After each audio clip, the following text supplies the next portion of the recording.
The text message came at 3:47 p.m. on a Tuesday.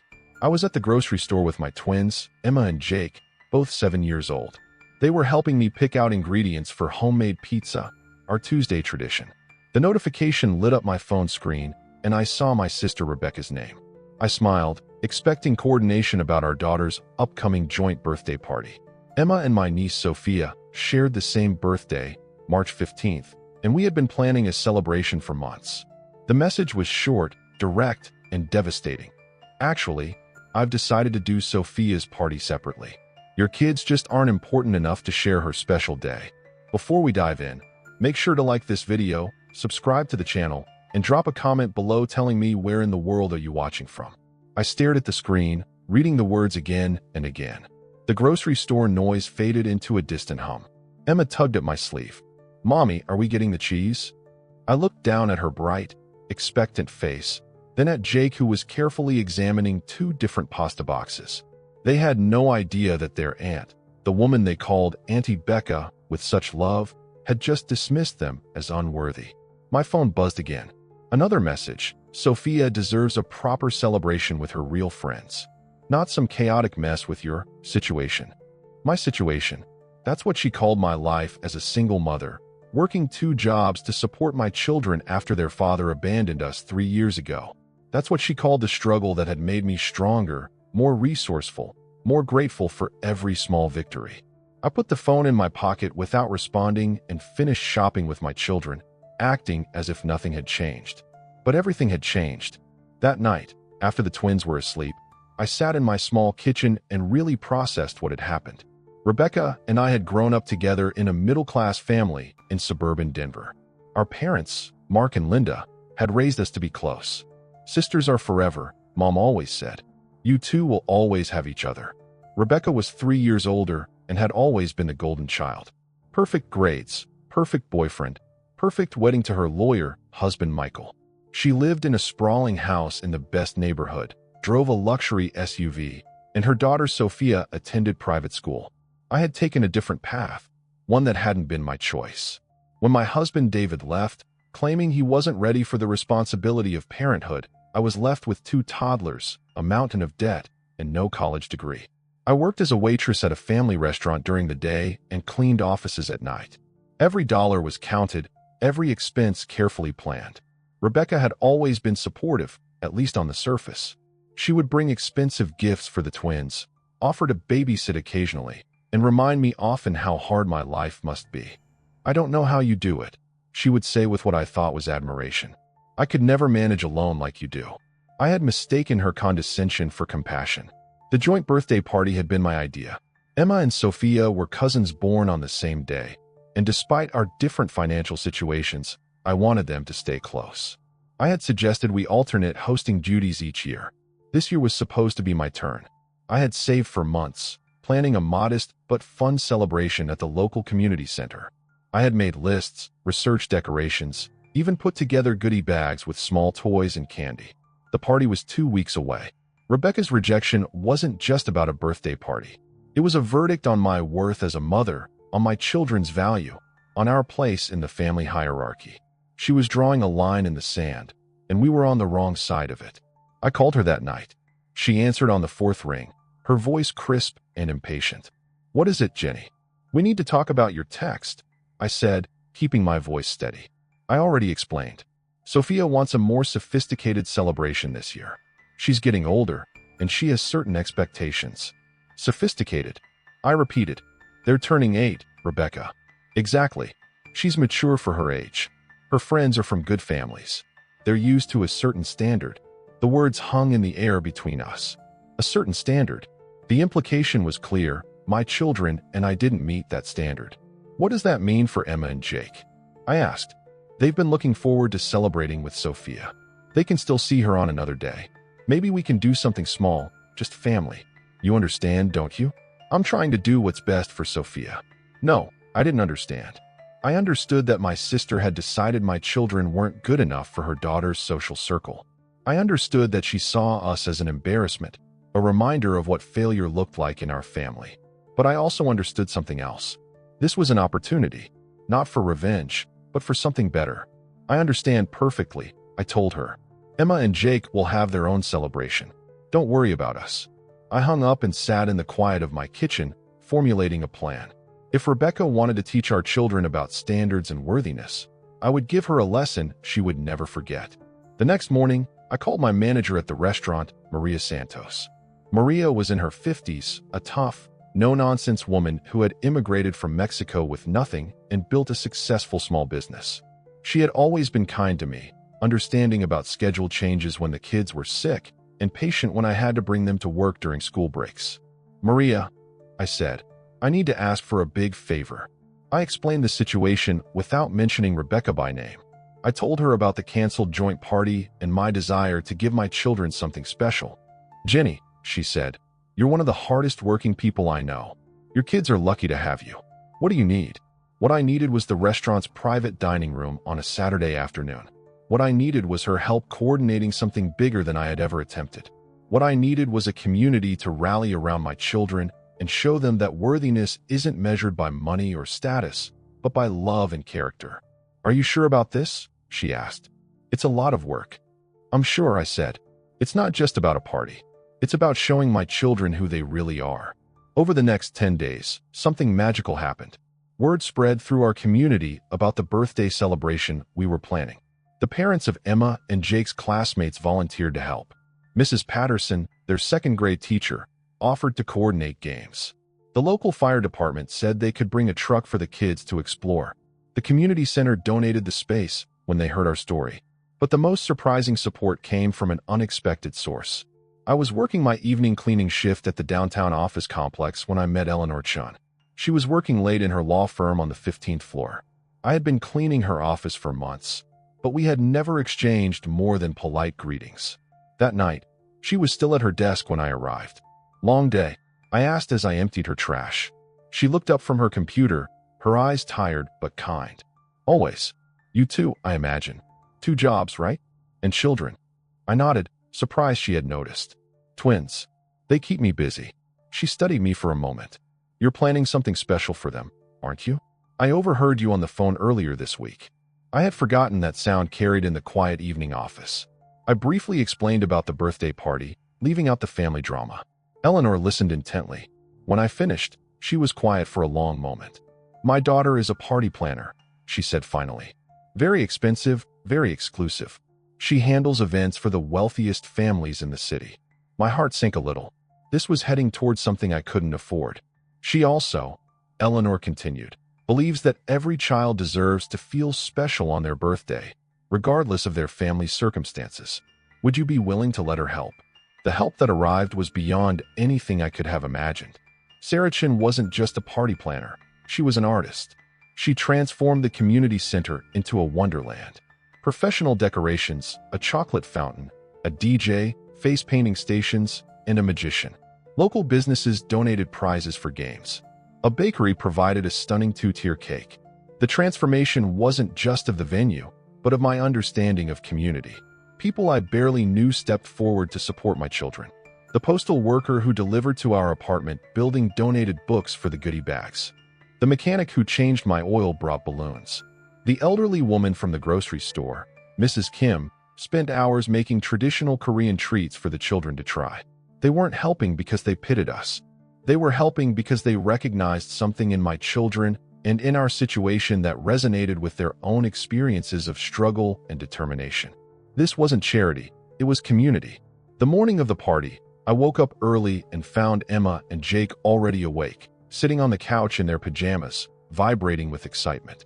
"Is today really our party day?" Emma asked. "The best party day ever," I confirmed. As we got ready, I thought about Rebecca.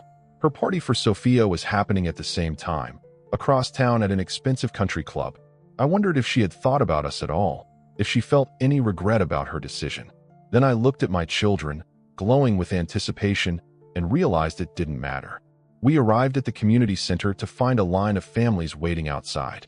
Not just Emma and Jake's classmates, but children from the neighborhood, kids from the after-school program, families I had never met who had heard about the celebration and wanted to join. The party was everything I had dreamed of and more. The children played games, created art projects, explored the fire truck, and laughed until their faces hurt.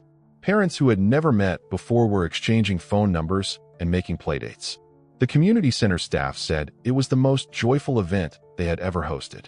But the most magical moment came when Emma and Jake stood in front of their birthday cake, surrounded by dozens of friends, their faces glowing in the candlelight.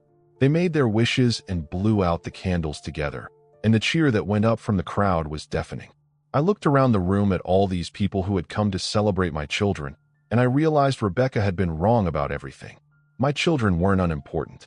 They were the center of a community that valued kindness over wealth, authenticity over status.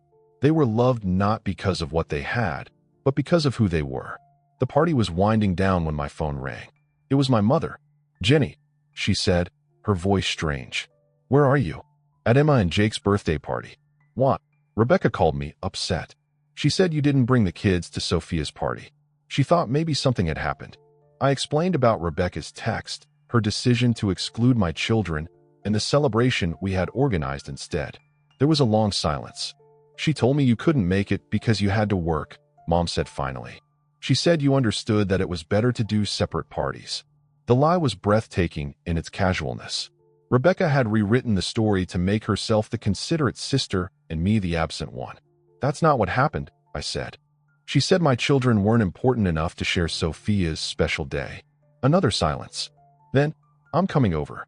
Don't leave yet." 20 minutes later, my parents walked into the community center. They stopped in the doorway, taking in the scene.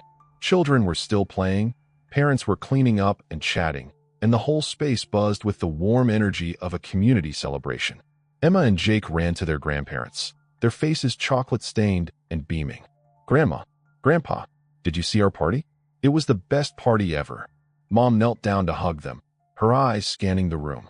She saw the decorations, the evidence of the elaborate celebration, the dozens of families who had come to honor my children. She saw the truth. "Tell me exactly what happened," she said quietly. I showed her Rebecca's texts. I explained the months of planning, the excitement my children had felt about celebrating with their cousin, and the devastation of being rejected. I told her about the community that had rallied around us, about the people who had shown my children what real worthiness looked like. Dad listened without saying a word, his jaw getting tighter with each detail. When I finished, Mom was crying. "I raised her better than this," she whispered. "I thought I raised both of you to value family above everything else." "You did," I said. "That's why this community became our family. That's why my children know they're loved and valued." Rebecca taught me something important today, just not what she intended. Over the following week, the aftershocks of Birthday Gate, as Emma had dubbed it, rippled through our family. My parents confronted Rebecca about her lies and her treatment of my children. The conversation, according to Mom, was explosive.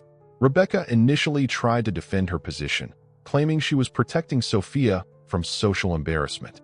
She argued that my children's circumstances would reflect poorly on Sophia among her private school friends. The more she talked, the deeper she dug herself into a hole of elitism and cruelty that horrified our parents. Dad, who had always been Rebecca's biggest supporter, told her he was ashamed of the person she had become. "Those children are your blood," he said.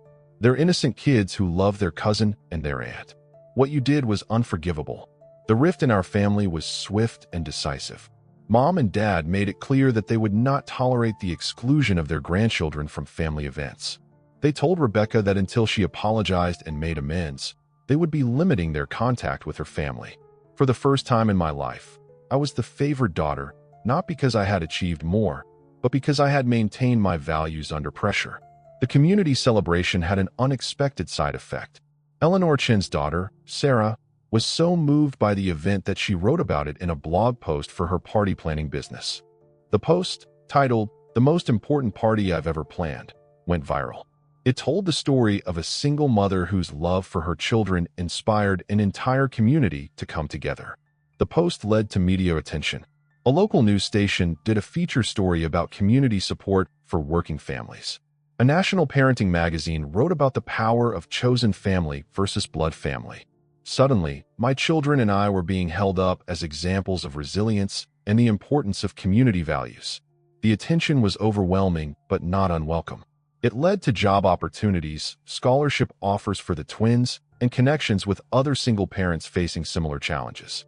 Most importantly, it showed Emma and Jake that their story mattered, that their lives had value, and that they were part of something bigger than our small family. 6 months later, Rebecca reached out. She sent a long email apologizing for her behavior and asking if we could rebuild our relationship. She claimed that the stress of her marriage, Michael had been having an affair, and pressure from Sophia's school community had influenced her decisions. She wanted to make amends. I stared at the email for a long time. Part of me wanted to forgive her immediately, to restore the family bond we had once shared. But I thought about my children, about the lesson I wanted to teach them about self-respect and boundaries. I wrote back, "I appreciate your apology, Rebecca, but apologies without changed behavior are just words. If you want to be part of our lives, you need to show us that you value us, not just when it's convenient or when you need something." She asked what that would look like.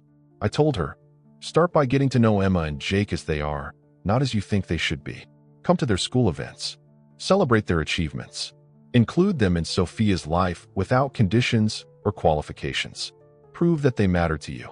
It took time, but slowly, carefully, we rebuilt our relationship. Rebecca began attending the twins' soccer games and school performances. She invited them to spend time with Sophia without requiring special occasions or audiences. She even volunteered at one of the community events I organized through connections made at the birthday party. The change in her was gradual but real. She began to see my children not as reflections of my circumstances, but as individuals worthy of love and attention. She started to understand that true family isn't about maintaining appearances, but about showing up consistently with love and support. A year after the birthday party incident, we held Emma and Jake's 9th birthday celebration. This time, it was a joint party with Sophia, held in my parents' backyard.